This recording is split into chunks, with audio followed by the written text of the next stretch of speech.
Welcome back. This is Grizz Games, and you're watching our long play of Torment, Tides of Numenera. Okay, so we're going to be finishing up a lot of quests here, it looks like. We're going to be able to seek an audience with the ruler of this place, who seems somewhat conniving. We're going to find the frame that these damn crows have taken. And we're going to restore the sight to the woman that had us confront Eurydice's audience. But first, let's delve deeper into what looks like some sort of treasure trove. Okay, wow.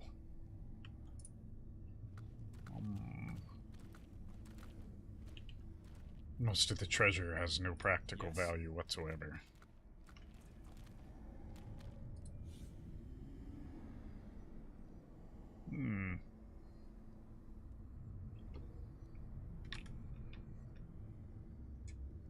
Filled with ingenious clockwork mechanisms, this cobalt orrery depicts a solar system far different from your own.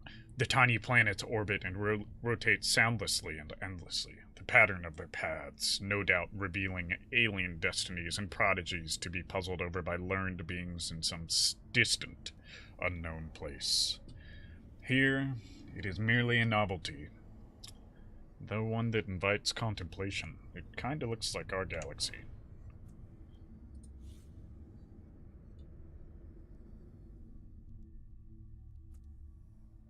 Interesting. All right. Feather cloak. 20% movement speed, only usable by the cast-off.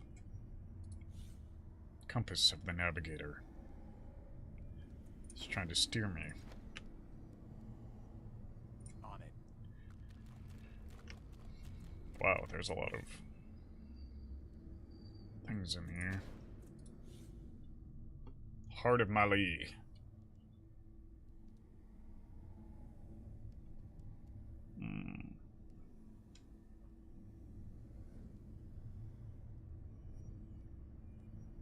This would be pretty useful in a battle. These ciphers are killing me. Let's see. Can she bear another one? Yes, she can. So let's remember that we had that in a major fight. That might be really key for us to win that. Now. Soul of the Forgotten.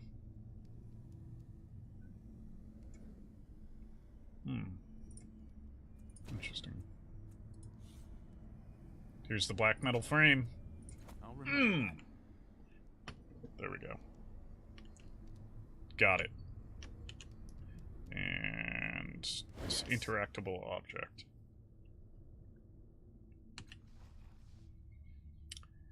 Etched in the plaque is a short message. Better to swing the pick than strike the vein. Shins are shackles and treasures chains.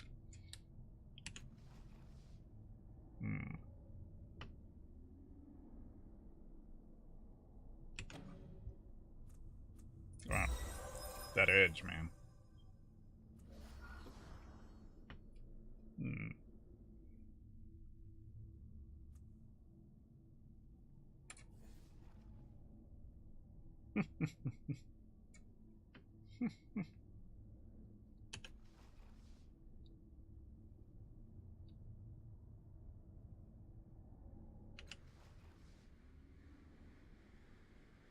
Interesting. Demoralized, huh? We definitely need to sleep soon. So, there's 4 of us. It's what, 65 to rest? We've gained a hell of a lot of money. Once we rest, we're gonna drink some more of that crazy water. Then we're gonna check out these mirrors and oddities. But first... yeah, let's rest first, actually, so we're ready to go. I don't...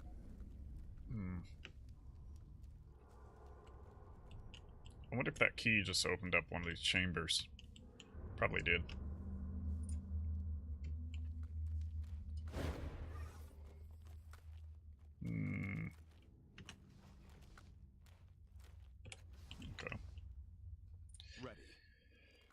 Yeah, we really need to rest. We've used up, what, 20 points of our intelligence here? Persuading and intellectually battling and all that. Let's see.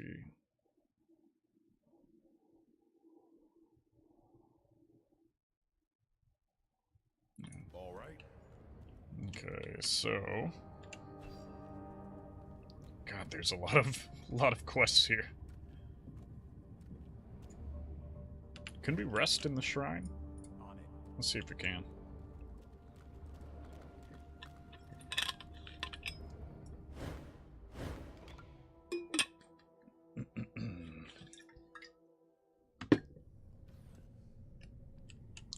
The observant spec. Bloom cultist.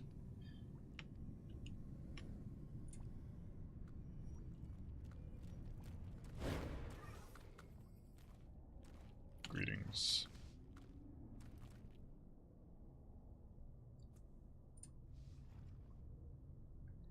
Gotta remember.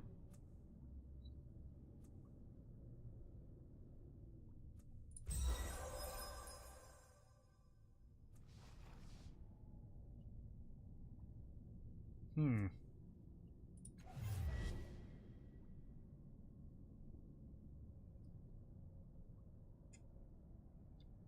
Hmm.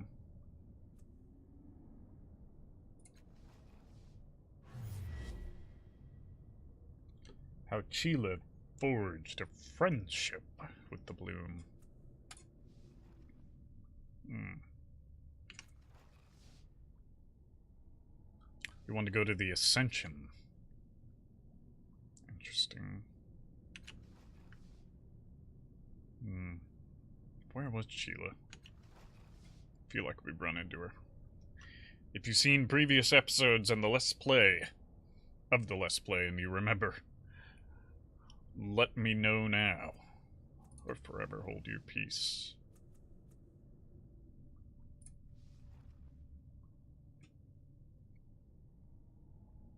Hmm.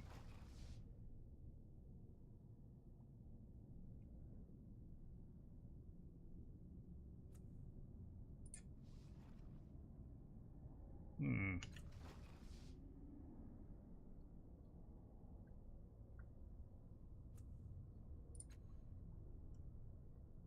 Hmm. Hmm.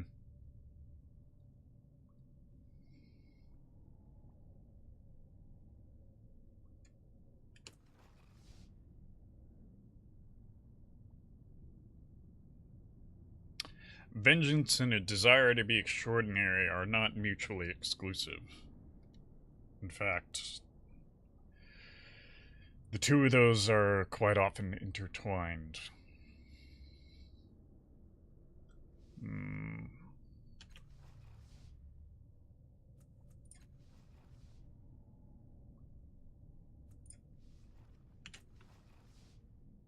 So the observant spec is kind of like a just a fly on the wall for experiences.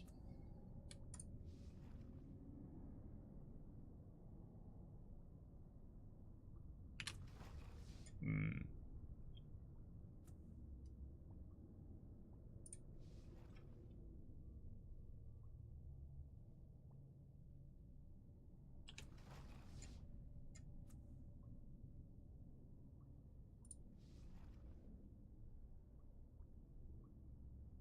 Hmm.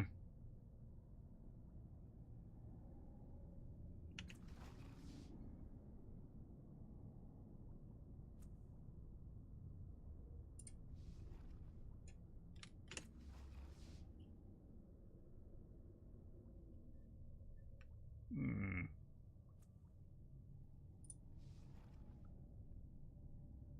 Chile is kind of like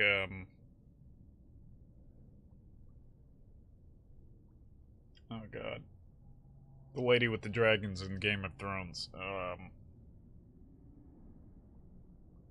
god, can't believe I don't remember that. God, what is her name? Hmm.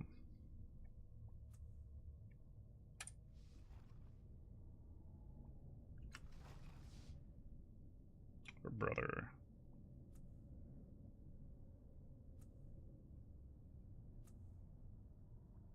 Interesting.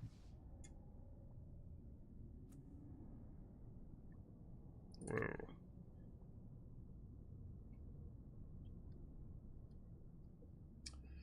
So Chila was the one that took the Sagas Cliffs. She was the first child of the enslaved.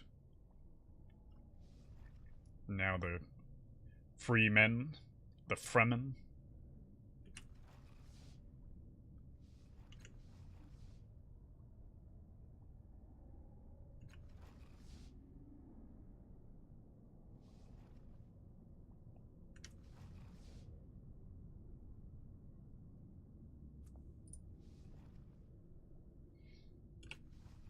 Hmm.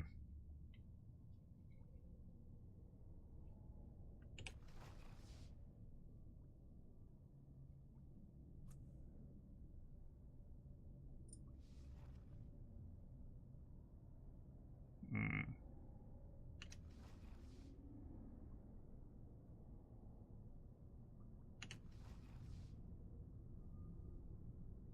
The bloom always eats.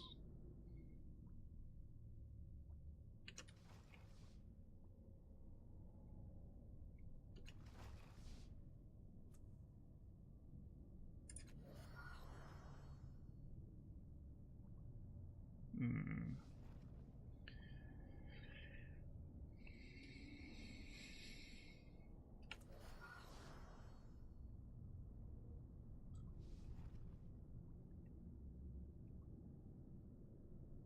Hmm.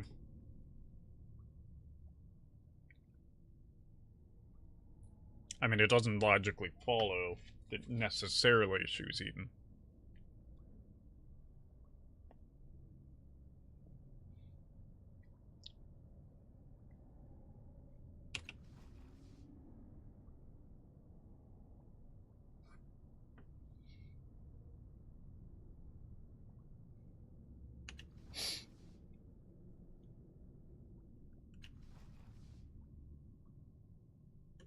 Hmm.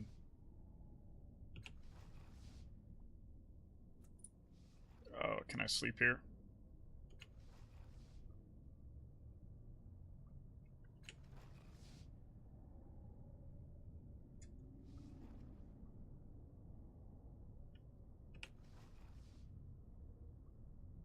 Hmm.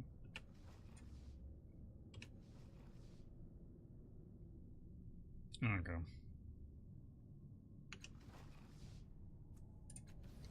Okay. Thank you. Whew. All right.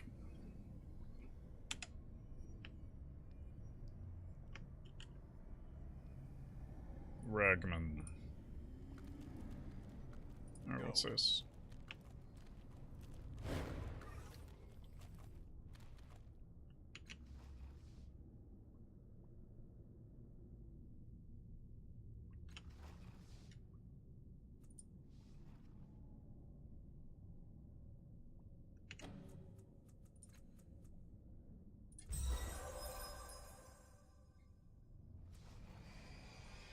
Red Tide raised a moderate amount. Got a lot more red and indigo. Is the game changing, or are we? Are our choices now dictated by passion, thirst for knowledge, rather than righteousness?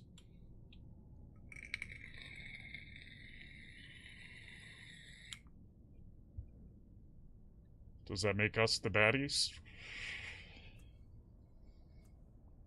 Hmm.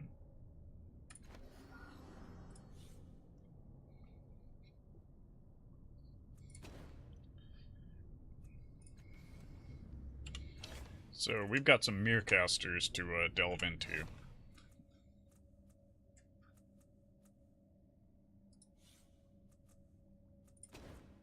This is not one, this is not one. From left to right, this is not one.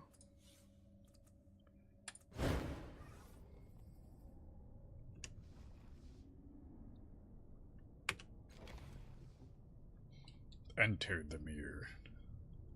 The mirror tricks. Blue.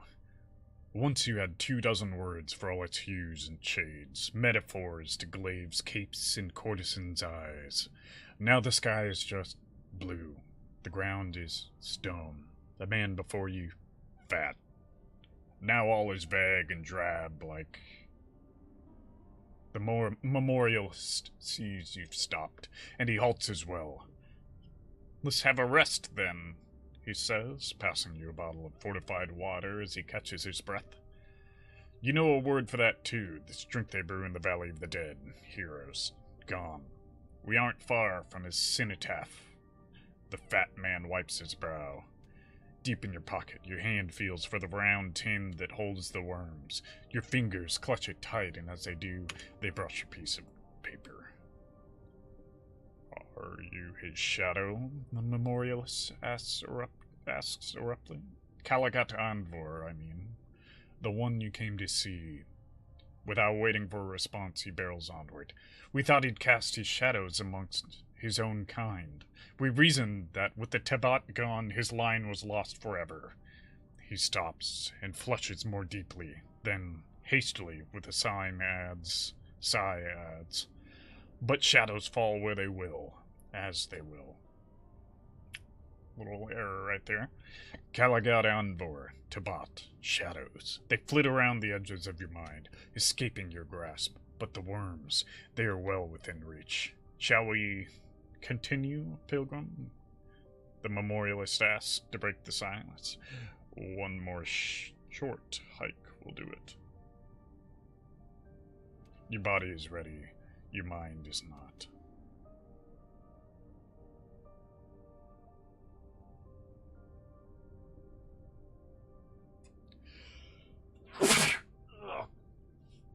Our body is ready.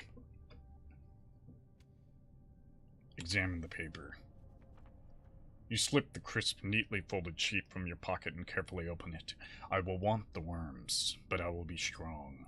I will wonder what I have lost, but they will only rob me further. I will endure, and I will build the tower of my intellect anew. Calagat Anvor will furnish the material. The mind link, not the worms, will be my tool. The mind link. A dead-eyed traitor sold it for the last of your once great heap of prizes and bounties. Now it's slung from your belt, a hideous mask with a synth tube hanging off it like some Satoshi tentacle. Study the sarcophagus. The sarcophagus is divided into 3 parts, a wide bier, an elongated pentagonal coffin, and a curved, lens-like lid. The bier is decorated with meaningless geometric glyphs that hold little interest. The coffin, for its part, is a single hunk of milky aquamarine. Its lid is less opaque, and through it you can see the corpse's silhouette. Most importantly, you noticed a simple locking mechanism holding the two together. Opening the sarcophagus would be a straightforward matter.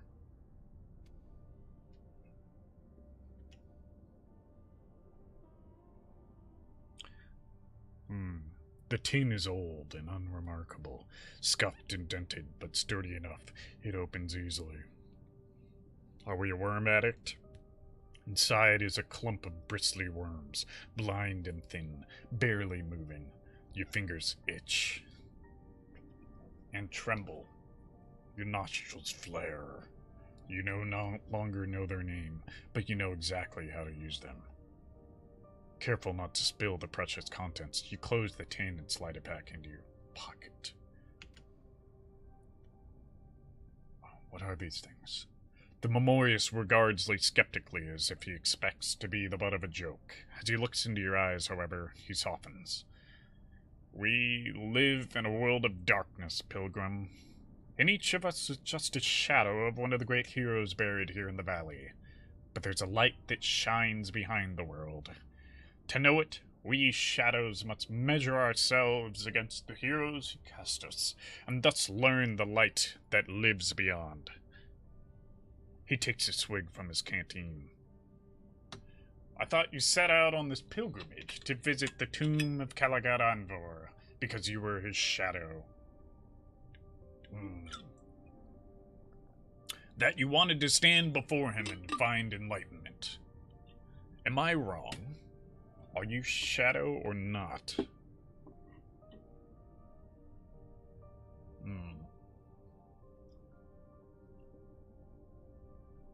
Yes. Shit. It's a rare honor to join Shadow and Hero, and a joy for those of us who shepherd pilgrims through the valley. He gestures to the hilltop towards to which you've been hiking. Just over that rise is the monument. As for its tomb, you said that the cenotaph would lead the way. I can't see how, but for the famous puzzle breaker of Sagas Cliffs, I'm sure it will be simple. Your mind might still be clouded, but at least now the form of things has become clearer. Let's go. As you follow the memorialist up the crumbling path, he carries on about a time when all the roads in the valley were as well paved as the streets of Sagas Cliffs. Then reaching the hill crest, he falls into reverential silence. When you catch up, you see the sight that awed him even for the 1000th time. A clutch of exquisite monuments ranging from vast to miniature, from abstract to eerily lifelike. The memorialist points to one of them, a many-sided slab of black stone, and gestures for you to follow. This must be the cenotaph of Kalagat Anvor, Tabat, general and would-be world conqueror.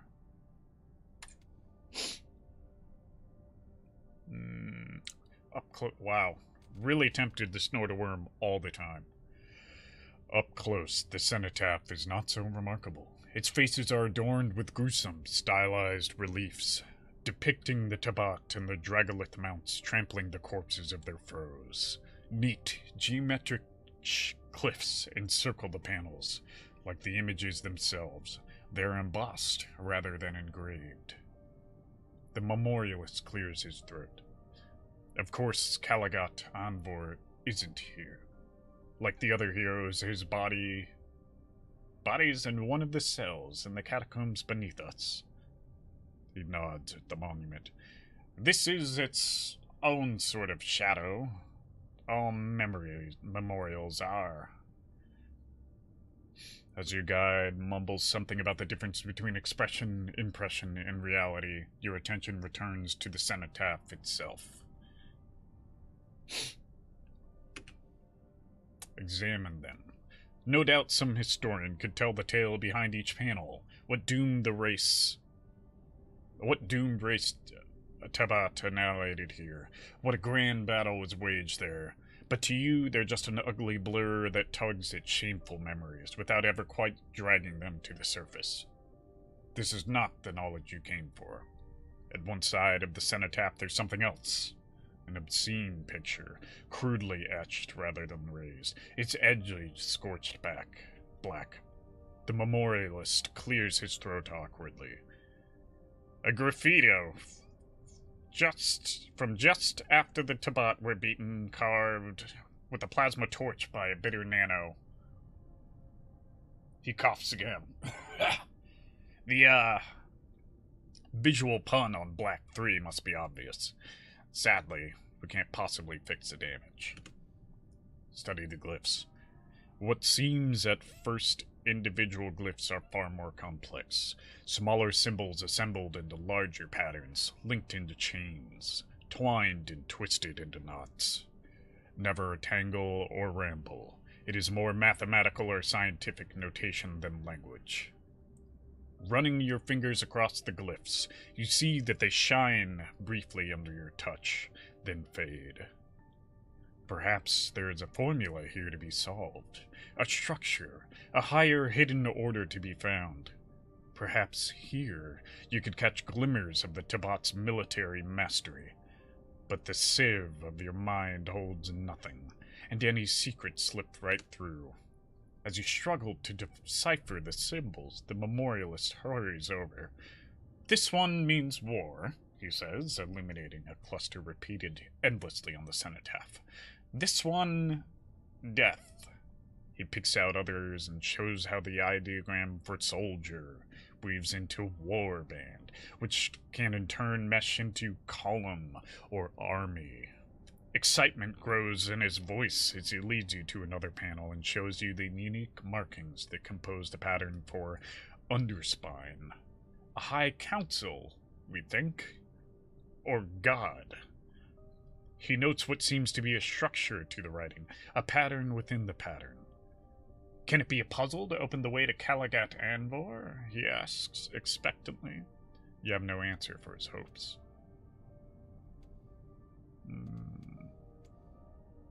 Try to find the correct sequence. You trick yourself into thinking that you can crack whatever code the stone holds, but neither logic nor luck makes any headway. The glyphs shine and fade, but nothing happens. Given the endless combinations, not even the persistence you had of old could break through this lock. Try again. Take another look. Study the basin. Carved into the cenotaph's plinth is a wide, shallow bowl, perfectly smooth, perfectly ovoid. In its center is a small drain that runs into the monument. Around its rim is a geometric pattern, simple and composed of a single recurrent shape. You recognize the symbol, blood. Of course, it could be nothing else. Your guide keeps back from the basin as you examine it and shares no thoughts. Spill some of your blood in the basin.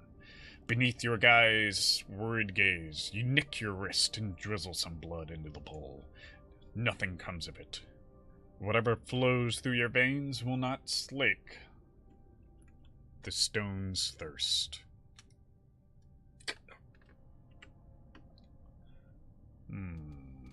We can sacrifice the memorialist. Oh, God. What will snorting a worm do? Give it a moment of clairvoyance, energy. Did I have that knowledge before because I had just previously snorted a worm? So many questions. And therein lies addiction. Ostensibly. Supposedly. Sacrifice the memorialist. Perhaps your guide underestimates the strength still coiled in your sinews. Perhaps he imagines your body has gone soft as your mind. Or maybe his faith gives him no cause to fear leaving this world of shadows. Whatever the case, he hardly seems to flinch as you swing a jagged rock towards its head. The sound is more thud than a crack, but any fool could see his skull is smashed. You drag his body to the basin and saw it at the neck until the blood begins to run, filling the bowl faster than its narrow drain can empty. You step back and watch as the glyphs glow bright blue. One of our descriptions of blue, huh? Bright. Casting with their light a shimmering portal in the air. Through it you see the hints of a room. Snort a worm. Step through the portal. Tearing no longer, you step through. The tomb's walls are bare stone, as is its floor. In fact, the room is empty except for the sarcophagus that sits at its center, a crystalline Numenera that hums with ancient, indefatigable energy. Bathed in the portal's light, the room feels almost underwater, a sensation heightened by the air's unnatural weight. Open it. A few twists of the coffin's cylindrical locks, and the lid rises up with a hiss of icy, age-old air. As the mist clears, you see, at last, the face of Calagat Anvor. You feel nothing at the sight of him, never having known the terror of his triumvirate. His inhuman features are slightly mummified, but well preserved. His ebon tabard is faded with time that even the sarcophagus could not keep at bay. But it is his head that matters, not his clothes. His head and its brain and the insights sheathed within, an edge keen enough to cut through the tangle of your own failures. Use the mudlink. Whoa, ho, ho, ho, ho. Jesus. God, these mirrors are done so well. Such an amazing idea to introduce into the game. If you played Planescape Torment, they're a bit like the more intense memories you experienced in that game, though in those memories you don't so much play them as you do here. You just experience them. They reveal secrets about who you were. Play the game if you haven't, by the way. Once you slip the helmet over your face, you can't see and can barely breathe. Trapped in the mask's damp darkness, you fumble for the socket at the base of the corpse's skull. At last, you find it, and, still struggling, try to bring the conduit tube into contact. Suddenly, the darkness explodes with light, the nebulous patchwork glow of your own mind, and beyond it, the glorious mandala formed by the thoughts of Calagat Anvor. A mote emerges from the pattern, and a confused voice whispers, "You are not the Underspine." Almost instantly, the geometry of his mind transforms into a star fortress, from whose bastions dagger-like shapes stream forth. "You will not taint my thoughts," the Tabat voice rumbles, as his fleet soars towards you. There's no time to try and reason with him, if that would ever be possible.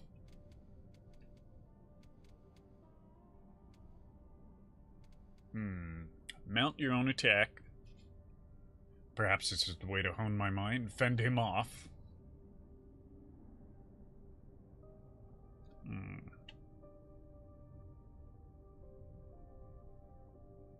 Perhaps we let him in.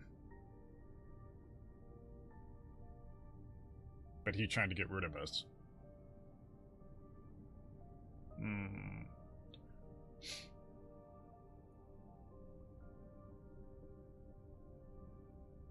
So we're not... The message said we're not going to give in. Maybe the previous us, the memory of us, the shell we are now inhibiting, previously wanted us to mount our own attack, to be strong. Death has not told the Tabat's weapons or its will, but the mind is more than a mere battlefield, and riddled and rotten as yours may be, it is not yet bereft of all its old gifts. You confound Anvord's vanguard with a flurry of bright weavings, while stabbing your own lines of thought deep into the perfect geometry of his mind. In the end, that is all it takes. His thoughts destroy themselves. Unraveling even as they seek to mend the breaches you have cut, bit by bit order turns to chaos, and the great light of Calagat Anvor to a mere shadow. As he fades, you slip free of the mind link, and moments later, of the Tabat's tomb. The sky outside is still blue. Blue and vast and unbound. It needs no words to hem it in. Like the pilgrim beneath it, it is fertile in its emptiness, not barren. With empty pockets and a yearning mind, you return to a journey that is not only unfinished, but barely begun.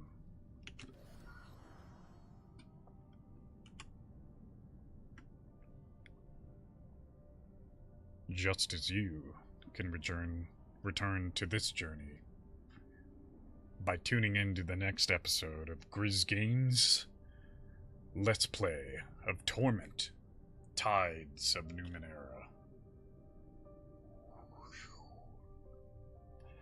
I'm Grizz, and I gotta say hello to all you grizzly bears, grizzly mamas, grizzly papas, artists, adventurers, gamers, drinkers, philosophers, what have you. If you're liking what you're seeing, please, please, please give me a follow. I'd hugely appreciate it, and it's going to go a long way towards building this amazing grizzly community that I want to get going with you guys. Stay tuned for the next episode.